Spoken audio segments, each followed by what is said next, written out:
আমার ননাসের বাসায় ইফতারির দাওয়াত গিয়েছিলাম তরমুজ কিনতে, থাপ পড়া চটকানা চোটে তরমুজ স্বীকার করলো সে লাল। তাকে যত্ন করে এসির বাতাস খাওয়াতে খাওয়াতে নিয়ে চললাম। আজকের ওয়েদারটাও ভালো, ঠান্ডা ঠান্ডা, খুব মেঘলা মেঘলা একটা ওয়েদার।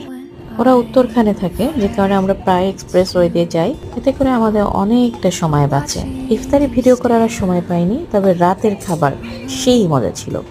গরুর মাংস আর ছিল ঝুরঝুরা কাচকি মাছ। খাওয়া দাওয়া শেষে আয়োজন করে শাড়ি দেখছি, অনেক অনেক শাড়ি, অনেক কালার, অনেক বাহারি। আবার মাদ্রাসা পড়ুয়া কন্যা অনলাইনে শাড়ির বিজনেস করছে। এখনকার জেনারেশন আসলেও অনেক স্মার্ট। এ বয়সে আমরা টিউশনি করা ছাড়া তেমন আর ভালো কিছু বুঝতাম না, অথচ এখনকার জেনারেশন ছোট থাকতেই তারা উদ্যোক্তা হতে চায়। পেজের লিংক আমার এখানে ডেসক্রিপশনে দিয়ে দিব। কেনাকাটা শেষ, এবার চলুন বাড়ি ফিরি।